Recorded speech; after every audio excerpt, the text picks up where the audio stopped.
హేయ క్రియల గురించి మనం ధ్యానం చేద్దాం. ఎందుకంటే మనం అందరం కూడా దేవుని మందిరానికి వస్తున్నాం కనుక, రక్షించబడ్డాము కనుక, క్రీస్తుని మనం వెంబడిస్తున్నాము కనుక, ఆయన మార్గంలో ఆయన బాటలో నడుస్తున్నాం కనుక హేయ క్రియలు అంటే ఏంటో మనకు తెలియాలి. అంతే కదండి. వాటిని గాని అనుసరిస్తే, వాటి ప్రకారంగా నడిచినట్లయితే కనుక మనకు వచ్చే కీడు, మనకు వచ్చేటువంటి నష్టాలు కూడా మనకి తెలియాలి. దేవునికి స్తోత్రం కలుగును గాక. కాబట్టి మనం అందరూ దేవుని సన్నిధిలో మనము ఎదుగుతున్న వారము, దేవుని సన్నిధిలో కూడుకుంటున్న వారము, దేవుని సన్నిధిలో దేవుని మనం ఆరాధిస్తున్న వారము కనుక ఈ రెండు ప్రాముఖ్య విషయాలు మనకి బాగా తెలియాలని పరిశుద్ధాత్మ దేవుడి వర్తమానాన్ని మన కొరకు సిద్ధపరిచాడు. దేవుని నామానికి మహిమ కలుగును గాక. హల్లెలూయా. కాబట్టి రెండు మాటల గురించి ఇప్పుడు మనం ధ్యానం చేద్దాం. అందులో మొట్టమొదటి మాట ఏమిటంటే హేయ క్రియలు. మనం చూసినట్లయితే అపోస్తల కార్యములు 5వ అధ్యాయం తీయండి. అపోస్తల కార్యములు 5వ అధ్యాయంలో చూస్తే మొదటి మాట అననీయ సఫీరా. చదవండి. అననీయ అను ఒక మనుష్యుడు తన భార్య అయిన, చూడండి, అననీయ అను ఒక మనుష్యుడు తన భార్య అయిన సఫీరాతో ఏకమై పొలము అమ్మారు. భార్య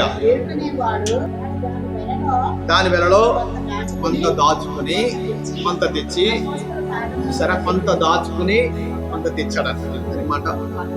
కొంత దాచుకుని కొంత తెచ్చాడు. అయితే చూడండి, వీరి సమర్పణలో ఎవరు కూడా వీరిని బలవంతము చేయలేదు. వీరి సమర్పణలో మీరు ఇలాగే చేయాలి, లేదంటే మీకు ఒకటి తక్కువ 40 కొరడా దెబ్బలు కొడతాము అన్న ఆంక్షేమం ఉందండి వీళ్ళకి? లేదు కదా. ఎవరూ కూడా వీరిని బలవంత పెట్టలేదు, ఎవరూ కూడా వీరిని త్వరపెట్టలేదు, ఎవరూ కూడా ఒక ఆజ్ఞగా వీరి వ్యక్తి మీద ఒక గుదిబండ వేయలేదు కనుక చూడండి, వీరికి వీరే సమర్పించుకున్నారు. ఏం చేశారంట? వీరికి వీరే ప్రార్థన చేస్తున్నప్పుడు ప్రేరేపణ వచ్చింది. ఆ వచ్చిన ప్రేరేపణ అమలు చేయాలని వారు ఏం చేశారు? వెంటనే కార్యం మొదలెట్టారు, బలాన్ని నమ్మేశారు. వచ్చిన వేళలో కొంత దాచుకుని, దేవుని నామానికి స్తోత్రం కలుగును గాక. ఇక్కడ హేయ క్రియ ఏం కనపడుతుందో తెలుసా? దాచుకోవటమే హేయ క్రియ. ఏంటంట? దాచుకోవటమే హేయ క్రియ. దేవునికి స్తోత్రం కలుగును గాక. అయితే ఇప్పుడు నేను చెప్పే మాట డబ్బు గురించి కాదు కానీ, బంగారం గురించి కాదు కానీ, వెండి గురించి కాదు. దేవునికి వ్యతిరేకమైనది మనం ఎక్కడైతే దాస్తూ ఉన్నామో అదే దేవునికి హేయ క్రియ. దేవునికి స్తోత్రం కలుగును గాక. డబ్బు బంగారం కాదండి. దేవునికి వ్యతిరేకమైనది, దేవునికి నచ్చనిది మన హృదయంలో దాచిపెట్టుకుంటాం కదా, అది ఎవరికి తెలియదు. అంతే కదండి. మన హృదయంలో దాచేది ఎవరికి తెలుస్తుంది? మొదటిగా మనకు తెలుస్తుంది. మనం అనుకుంటాం ఎవరికి తెలియదు. ఇది ఈ హేయ క్రియ ఎవరికి తెలియదని మనం అనుకుంటాము. కానీ అయితే ఇక్కడ మరొక ప్రాముఖ్యమైన విషయం ఏంటో తెలుసా? అది హేయ క్రియ అన్న విషయం మనకు కూడా తెలియదు. మనమేమనుకుంటాము? చాలా ఆ విషయంలో చాలా నిర్లక్ష్యం అన్నమాట. ఇదిగో మరి ఆ విషయంలో ఏమాత్రం కూడా పట్టించుకోకుండా, మనకు తెలియకుండానే అది హేయ క్రియ అని తెలియకుండా మనం ఏం చేస్తామంటాం? హృదయంలో దాచిపెట్టుకుంటాం. కానీ అది దేవుని దృష్టికి హేయ క్రియగా మారిపోతూ ఉంది. కాబట్టి ఇక్కడ మనం చూసినట్లయితే ఈ అననీయ సఫీరా కొంత ఏం చేశారంట? దాచుకున్నారు. ఏం దాచుకున్నారు అని కానీ మనం చూసినట్లయితే కనుక డబ్బు, ఎంత బంగారం పక్కన పెట్టేది, ఆ విషయాలన్నీ కూడా మనం పక్కన పెట్టినట్టయితే కనుక మొట్టమొదటిగా మోసాన్ని వారు దాస్తూ ఉన్నారు. ఏంటంట? మోసమును దాస్తూ ఉన్నారు. ఎవరిని మోసం చేస్తున్నారు? దేవుని మోసం చేస్తున్నారు. వాళ్ళకు వారే మోసగించుకుంటున్నారు. దేవుని నామానికి స్తోత్రం కలుగును గాక. మొట్టమొదటిగా వారు ఏం దాచిపెట్టారంట? మోసమును దాచిపెట్టి, మోసాన్ని దాచేసి ఇప్పుడు ఏమీ తెలియనట్లుగా నీతిమంతులుగా, పరిశుద్ధులుగా, పవిత్రులుగా వారు ఏం చేస్తారంట? వాడికి వచ్చినటువంటి వేళను మూట కట్టి ఎక్కడ తీసుకెళ్తున్నారు?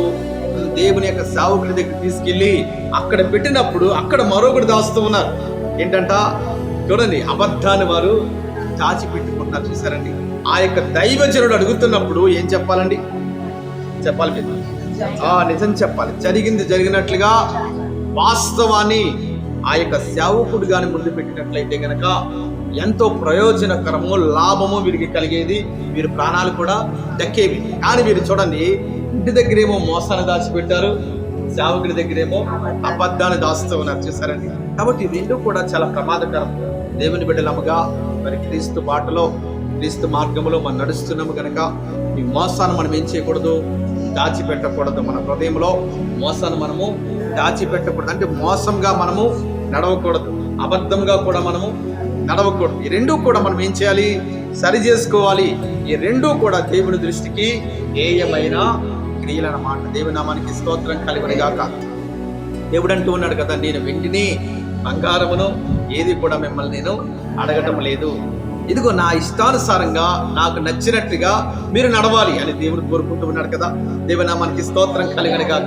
దేవుడు పై రూపంలో చూసే దేవుడు కాదు గాని మన అంతరంగమును ఎరిగిన దేవుడు, పరిశీలించే దేవుడు, మన హృదయంలో ఏముందో ఆయన స్పష్టంగా చూచే దేవుడు కనుక దేవుని మనం మోసం చేయలేం కనుక, కాబట్టి మనం చూడండి, హేయమైన క్రియ మనలో ఉండకూడదు. హేయమైన క్రియ అనగా అర్థం ఏంటంటే, మొట్టమొదటి మోసాన్ని మనము దాచిపెట్టకూడదు, అబద్ధాన్ని కూడా మనము దాచిపెట్టకూడదు. ఈ రెండు వారు దాచారు కనుకనే ఏమయ్యారంట, భార్య భర్తలు ఇద్దరు కూడా దేవుని యొక్క ఉగ్రతకు లోనైనట్లుగా ఈ వాక్యము ద్వారా మనం గమనిస్తూ ఉన్నాం. దేవుని నామానికి స్తోత్రం కలుగును గాక. కాబట్టి ఇప్పుడు చెప్తారా, హేయమైన క్రియ అనగా ఏంటంట, మోసమును మన హృదయంలో దాచిపెట్టకూడదు.